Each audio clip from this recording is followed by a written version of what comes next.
Hi, everybody. It's Dr. Kerry Reller. Welcome back to the Get Healthy Tampa Bay podcast. Today, we have a very special guest, Dr. Vivian Asamoah. I should have asked you how to say your name, but maybe you can help us. Asamoah. Asamoah. Okay. Welcome to the podcast. Why don't you tell us a little bit about who you are and what you do?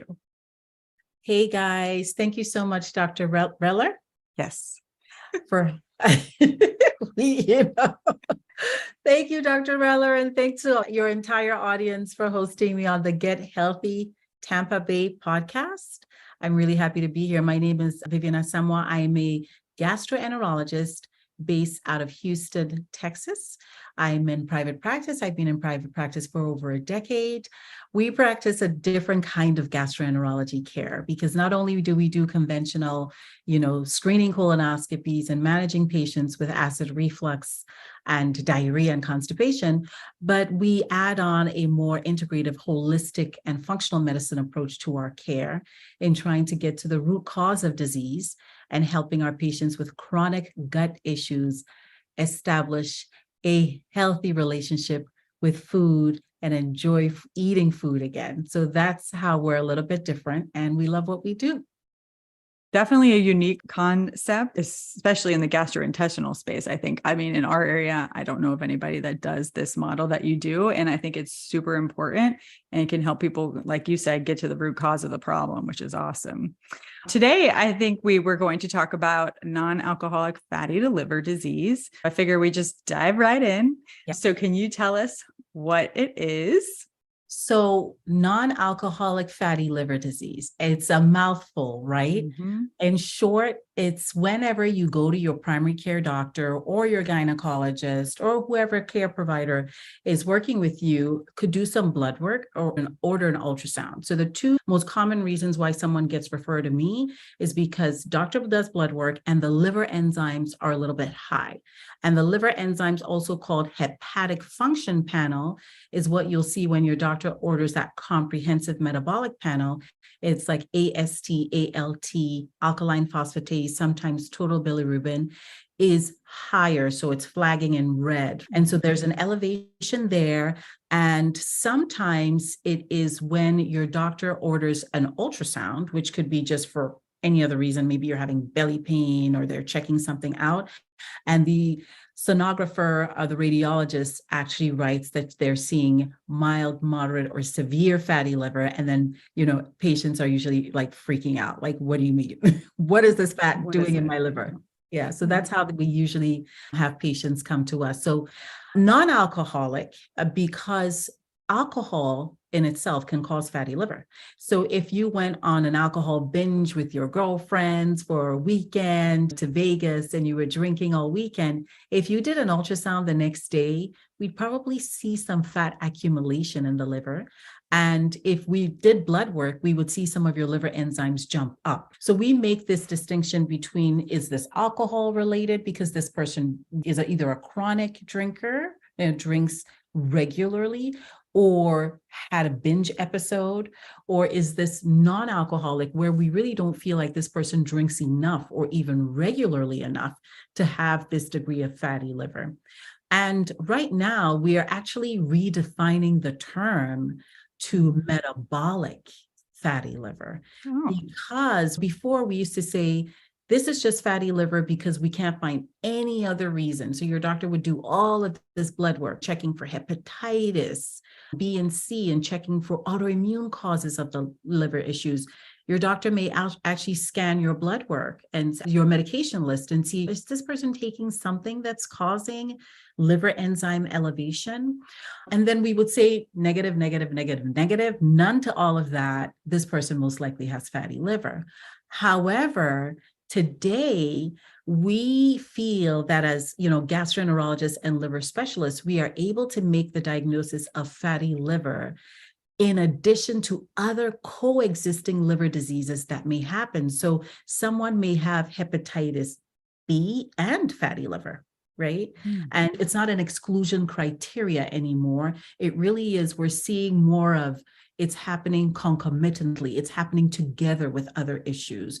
So now we focus on, is it possible that this person just has fatty liver because they have high blood pressure that's not well controlled? They have insulin resistance or diabetes that is not well controlled. They have hypercholesterol or hypertriglyceride. That's when your lipids are high. And this is someone your doctor, like Dr. Reller, would notice and pick up on, well, this person has all of these risk factors for metabolic syndrome. And if I'm seeing a little bit of fat in their liver, or if I'm seeing elevated liver enzymes, it's possible that they have fatty liver. So even though there may be something else, it's not an either or, it's like, I can tell this person most likely already has fatty liver. So the exclusion of alcohol maybe rules out alcoholic fatty liver. And that's usually by history, not necessarily by something that you're seeing or lab testing, right? Absolutely. So By you history. could have, as you're saying, Dr. Reller, you could have an alcoholic, but who is also overweight, diabetic. So they have both. It's alcoholic and non-alcoholic. It's metabolic fatty liver with alcohol, chronic liver disease as well. Okay. And I wasn't aware of the new terminology, but it completely makes sense. And sometimes the patients may not know this, but when we approach these liver problems, I almost feel like it's alphabet soup, because you got NAFLD, AFLD, NASH. So I think we'll go into some of that, but now we have a new term to think about too. Well, I think it's also because the non-alcoholic, alcoholic was kind of judgy. Right. You know, people are like, which one do you have? Right. I get that. Yeah.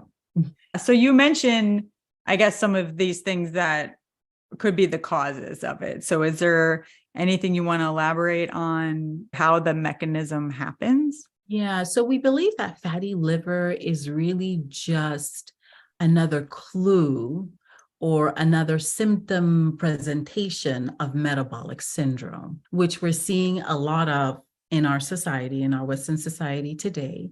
And most of this is driven by insulin resistance. And that is really stemming, majority, I would say, is stemming from our diet. It's that standard American diet, heavily processed foods, lots of carbs, not enough good fiber, right? And that's causing high blood pressure, insulin resistance, diabetes, high cholesterol, increased weight, especially the weight around the belly, what we call the visceral fat. That's the weight around the trunk. And basically what happens, guys, is the weight around the trunk, that fat around the trunk, seeps into the organs in the abdomen. So we talk about fatty liver because the liver is a large organ in the abdomen, but we also see fatty pancreas.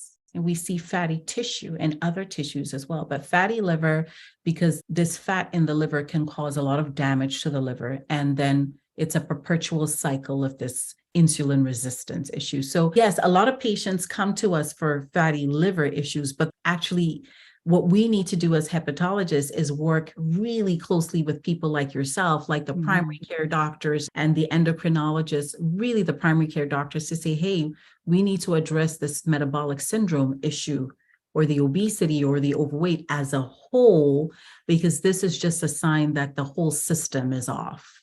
And in your practice, do you do any like counseling on that, or is it mostly working with the primary care? We usually end up doing counseling because a lot of the primary care is just sent to us, and we're like, okay, did you do any?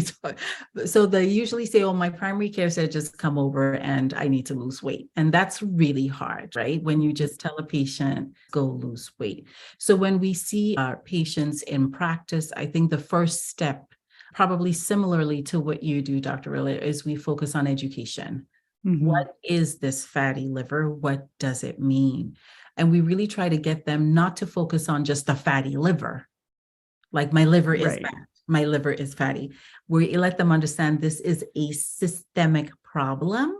And we need to make sure, like, you know, your blood pressure is high. That makes fatty liver worse. Just the same things that we talked about.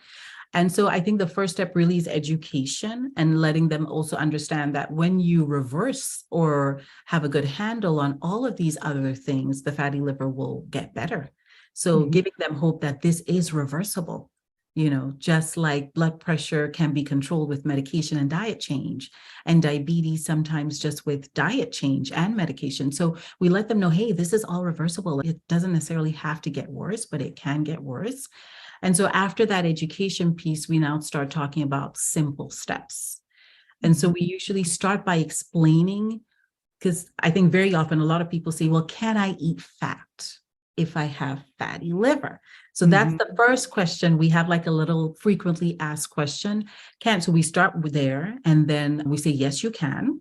You have to eat the right types of fats, though, right? Not trans fats, not fats from processed foods, but really foods rich in omegas. And then we give them a list. We have like a little, and I can share that with your audience. We have a little fatty liver handout, like the best foods for fatty liver that helps for fatty liver, right? What you can eat. Then we talk to them about carbs, right? Good carbs and bad carbs, avoiding all the processed stuff and focusing on grains and whole wheats and long acting, carbohydrates, and portion control and portion size. And then the third thing we bring in is we talk about intermittent fasting. As a way to kickstart, because we've seen in many studies, clinical studies, that it really helps reverse insulin resistance and metabolic syndrome. So we start slow and then we extend it. And some of our patients continue doing intermittent fasting for life until they see that reversal in the weight loss. So those are the first things we talk about in the first visit, so that no one is overwhelmed. And then we usually will see them about 3 months later after we've done a little bit more workup in terms of the liver. We want to see, okay, is this fat causing inflammation in the liver? So we want to monitor the liver enzymes, and we calculate something called a FIB-4 score. So that's FIB-4, that tells us whether there is a risk of this patient having scarring in the liver, because when you have scarring and scarring and scarring and scarring, that goes and leads to cirrhosis, which is like a whole little shriveled up liver, right? Which then stops working well. So once we calculate the FIB-4 score, we figure out, okay, do we need to do more testing, which usually is like what we call an ultrasound elastography or fibroscan, or even an MRI elastography, to see whether there's scarring and whether we need to really maybe even consider a liver biopsy. Now, what's interesting is when you have fatty liver, some people may have high liver enzymes, but there's really very little scarring. And some people may have normal liver enzymes and there's more liver scarring. So the blood work alone does not tell us how severe or advanced the fatty liver and the scarring is. So that's why they came up with this FIB-4 score. And then you move on to this like elastography, the fibroscan. And then if your fibroscan shows, so the fibroscan goes from like F0, which is fibrosis, which is a fancy word for scarring. F0, like there's no scarring. That's like, yes, no scarring. It's just fat, totally reversible. Then it goes to F1, that's like a little bit. And then F2 is like a teeny bit more. And then F3 is like, there's quite a bit. And then F4 is like, this is cirrhosis. This is advanced, right? So if the ultrasound elastography shows us like an F3, moderate to severe, I usually proceed and biopsy the liver so that I can get definitive answers for my patients. And the reason why is because, as I said, we don't have good blood tests to really see how advanced this is. And in my practice over the years, I've seen a lot of people come in and say, yeah, I was told I had slightly elevated liver enzymes for like years. And then when I see that, I'm like, you have cirrhosis right now. Like, this is advanced. This has not been monitored. You have cirrhosis. And cirrhosis takes us into a whole different chapter in liver disease and hepatology, right? The care is very different.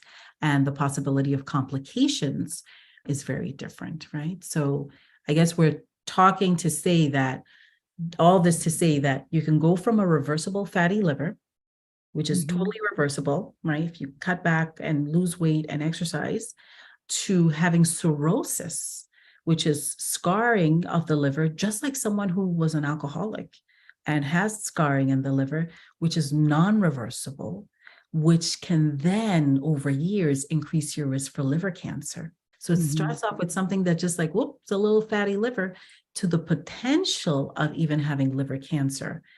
And we're talking a lot about a fatty liver right now, Dr. Reller, because it is kind of an epidemic. It's following the graph of the obesity epidemic. And we're actually, amongst hepatologists, we know that fatty liver is now the number one cause of liver transplant. It used to be hepatitis, viral hepatitis B and C, and then alcohol.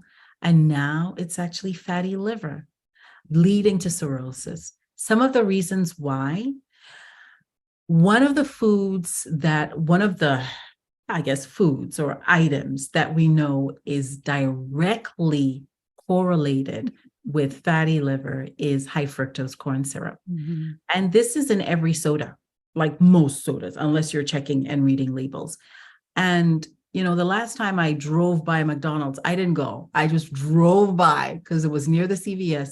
There was a 2-year-old with a 16-ounce cup. I mean, this kid he was just like wobbling along with a 16-ounce cup. So if this 2-year-old is drinking soda, which contains high fructose corn syrup, and they hit 40, they've had almost 40 years to damage their liver. And so we are seeing more and more elevated liver enzymes and fatty liver in kids. So by the time they come to me, there's cirrhosis. Right. Yeah. And that's why fatty liver is going to be the number one leading cause of liver transplant. It is or is going to be? Oh, it is. Oh, okay. Yeah. It's surpassed already. Other hepatitis. Yeah. Yeah. So you've answered a lot of my questions already. So this is great. But I think key points, right, are that it's reversible if you're catching it early enough.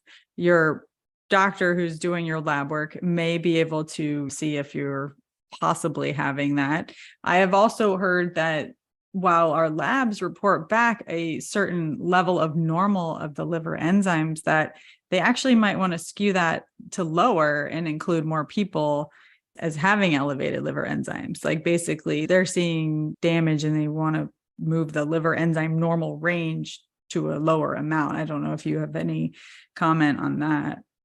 Have you heard anything? So the lab standard deviations are different and the cutoffs are different. So from our standpoint as liver specialists, we think 20 is normal, 18 to 20 is normal. But when you look at certain panels from certain lab companies, they're saying up to 40 is within range. So that gives us a false sense of security that, I'm not in the red yet, but you are actually higher than you should be. That was something, I was trying to point out, but you did it much more eloquently. No, I got it. I got it. Exactly that. Right. So for making a diagnosis, first thing might be getting these labs, seeing that they're abnormal, maybe waiting a little bit, repeating them, make sure they're still abnormal. But obviously that doesn't supersede intervention of the things that you mentioned on lifestyle changes, because there's probably something else going on too anyway. Right. And then either referring to you guys or getting a FibroScan or just a right upper quadrant ultrasound of their abdomen and seeing what that shows. And then the next steps would be, you were saying, depending upon their FIB-4 score, that they would possibly need an actual liver biopsy as well. Absolutely. Yeah. And then in the later scores and whatever the biopsy shows, if it's really not scarred yet, it's still quite reversible, correct? Absolutely. Anything less than an F3 is quite reversible. Yes. Yeah, absolutely. Everything you said, spot on. I think that a lot of fatty liver initially is best managed by your primary care doctor or your internist or whoever you have that close relationship with in terms of your physician. Because many of the things they have to manage, we as gastroenterologists and liver specialists don't do, right? So we usually will say, let's make sure that a lot of patients are like, well, my doctor put me on a statin and should I take it? But it's going to make my liver number worse, right? And so I usually say, no. Actually, we want to control that. We want to bring your cholesterol down if you're really high and you've tried everything else. If you've worked through the diet, a Mediterranean diet preferable. If you're using omega fish oil and you're eating foods rich in omegas and your levels are still high, then we absolutely recommend a low dose statin that is tolerable or whatever your physician recommends, right? And then, so we usually end up really saying, reach back out to your primary care doctor and let them handle, because the number one leading cause of mortality from fatty liver is actually cardiac. It's not a liver problem. It's because of the metabolic syndrome. It's a cardiovascular problem. So when I noticed that the fatty liver is quite advanced, it just really translates that the metabolic syndrome is quite advanced. The insulin resistance is there. This is a diabetic patient. This is a high-risk cardiac patient, right? So I always want to make sure that they've had a good evaluation with their primary care doctor. An EKG is being done. Do they have family history of cardiovascular disease? Do they warrant more aggressive therapy in terms of their high blood pressure and cholesterol panel? Do they need to see a cardiologist? And this especially more so for a specific population, and that's our Hispanic population. We know fatty liver disease is a lot more common in that population. We don't think it's diet alone. We think there's a genetic component, and there are genetic polymorphisms that we can see in our Hispanic patients that we know definitely increase the risk of inflammation in the liver and fatty liver. So those are the patients that we want to, of course, with all, but even more aggressive and starting early with reversing metabolic syndrome when we can. Yeah, that cardiology eval is important. Yeah.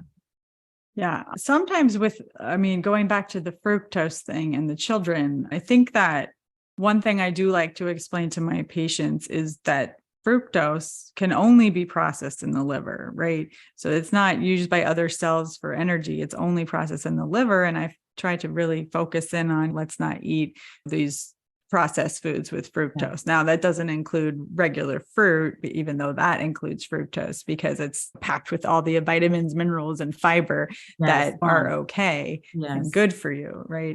So really trying to get the kids off juice and soda is the biggest thing. And I know you mentioned that you're seeing little kids with it now, and it does happen earlier and earlier. And there are guidelines by the American, I think the Pediatric Societies that recommend now doing lab work on kids with obesity in order to check things like getting fatty liver disease under control early. So typically we don't do too many labs on kids, but when we're seeing these things, that's when it's time to pull the trigger and actually get some blood work. Yes. Especially looking for this. Yeah. Agree, 100%. Yeah. So you mentioned a lot about lifestyle. Is there any magic medicine or anything that you think can help with this fatty liver disease? Yeah, lifestyle is hard, right? Because lifestyle is all about behavioral change, which is why I think it's so hard to manage fatty liver disease. It's so easy to say go lose weight and do exercise. But I think the whole thing is, I think we see more success when there's education. And there is a little bit of coaching, like a hand-holding process. So how do I get to the next step, right? I'm doing this now. So we start really slow. And if you're not moving at all, we say, how about just walking 15 minutes twice a week? And then up it. And just walking is good enough. You don't have to be like running treadmill 1 hour at 6.0 or anything like that. Just simple walking is in itself, the studies have shown just 30 minutes, 4 to 5 times a week can help reverse fatty liver. So it's not that much, right? Yeah. And it doesn't have to be like fast paced. It can just be moderate, brisk walking. And so that's important. And then with lifestyle, it really is a question of being able to read those labels, right? Getting back to reading labels, which a lot of us don't do. So actually looking at the ingredients and saying, okay, high fructose corn syrup, I can't have this. I usually say if anything has more than double digits sugar, 10 or more, can't have this, right? So really getting comfortable reading labels and just really starting simple and slow, and then incorporating the intermittent fasting. And very often it has to be a change in lifestyle, not just for the person, but their whole family. Yes, that's very true. Change, for the whole family, because this is probably a slightly genetic component as well. So if this is a Hispanic family, then I say all the family. It's not just you. Your husband probably has fatty liver too. So we probably should be checking that. So we try and incorporate and have as much coaching as possible with couples, so then they can also understand the risk factors for their kids as well. So you have to change not just for you, but for the whole family. So it's little by little. Sometimes we will refer if our patient is very overweight or weight loss coaching sessions or a weight loss program. We sometimes, and I'm sure you offer that and something similar in your practice, Doc. Yes. So if you are lucky enough to have a doctor like Dr. Reller who can take on a lot of this and help you with the process, wonderful. You're in great hands. If not, yes, you have to get the help and try and reverse this. Yeah, absolutely. So obviously, yes, in my practice, I do a lot of coaching and help with weight maintenance and weight loss. And I mean, I do use medications as well. Mhm. I think that some of those medications that are all over the news right now are actually going to have an indication for fatty liver disease pretty soon. But once again, it goes along with insulin resistance and metabolic syndrome that they're really treating that as well. And obviously treating obesity too. So that'll probably be something big when it gets FDA approved for fatty liver disease as well. Yeah. And also I use metformin to help with insulin resistance too. And that can help get things started. I don't know what the effect is like on the liver. Do you know anything like studies on So that? we haven't seen great effect in terms of reversing fibrosis on the Okay. liver, not even really in terms of liver enzymes. The one that had Mhm. the best results was pioglitazone, but that caused some cardiac issues, failure and stuff. So we don't use it that much. I think we are probably looking at GLP-1s for Right. fatty liver. Our practice is doing a study on cirrhosis and GLP-1 and reversal of. Do we have to see reversal of a cirrhosis with GLP-1 use? So it'll be interesting to see what the whole study results look like, but we started recruiting for that. But yes, so no great treatment so far. What's in the literature is vitamin E, 400 milligrams twice a day. Okay. What's in the literature is vitamin D is extremely important for the liver and liver function. So making sure that your patients are well repleted, everyone has enough vitamin D. And the goal we try to get to is about 50 to 60. You know, again, that cutoff of 30 is normal, is kind of a low normal. Mm-hmm. Then from a holistic, more integrative standpoint, we've seen some studies on berberine and its effect on insulin resistance. So for some of our patients, we recommend supplements with a clean berberine in it, and that's about 500 milligrams 2-3 times a day. And then in terms of other supplements, so interestingly, you know, my love for the microbiome. So a lot of people with fatty liver have unbalanced gut microbiota. And so I usually recommend fiber, either in the form of a clean psyllium husk or a soluble fiber like benefiber or sun fiber or guar gum. I usually say incorporate this into your regimen every day. I don't know that there's data on probiotic, but I do give my patients probiotic, especially if they have constipation and fatty liver or IBS-like symptoms and fatty liver. But definitely, I think a quality fiber every day, in addition to increasing fiber in your diet, but we never get enough. So I think is so far what I've seen in the literature that could potentially be helpful. Yeah, that's super helpful. I'm not as in tune with all the different supplements that can be used for a particular fatty liver. So I will have to include that in our show notes for everybody too. So what did we not talk about regarding fatty liver? Is there anything else that you want to focus on? So something I learned, I don't know if your audience cares about this, but we always kind of connect fatty liver with metabolic syndrome. And I think probably 80 to 90% of fatty liver is from metabolic syndrome. But there's a component of patients with fatty liver who do not have metabolic syndrome. They're skinny, they have normal blood pressure, they don't have high cholesterol. So we think there's a possible genetic component, but studies have also come out. There's a large study published out of the UK last June 2022, that showed that organophosphates, which is what you find in pesticides like Roundup, also potentially increase the risk for fatty liver. And they're seeing a direct correlation between, you know, they kind of took a whole, like thousands and thousands of people, looked at their exposures to environmental toxins, one of them being organophosphates. So there are some environmental toxins themselves that are contributing to the risk of fatty liver. Now, exactly how that's happening, we don't know. We clearly know there's an association, but we don't know if there's direct causality, right? But there's clearly an association. So if you Google that, interesting to know. And that could be potentially that 10, 15% that we're like, well, they don't really have the risk factors. So why? Right. So obviously, if you don't know what to do with them yet, to counsel them if that No. was the cause, right? Yeah. We don't know. No. Yeah. Yeah. Well, is there anything else you'd like to share? I think we've talked about a lot of things. I hope this was helpful to your audience. Absolutely. Yeah. So where can people find you?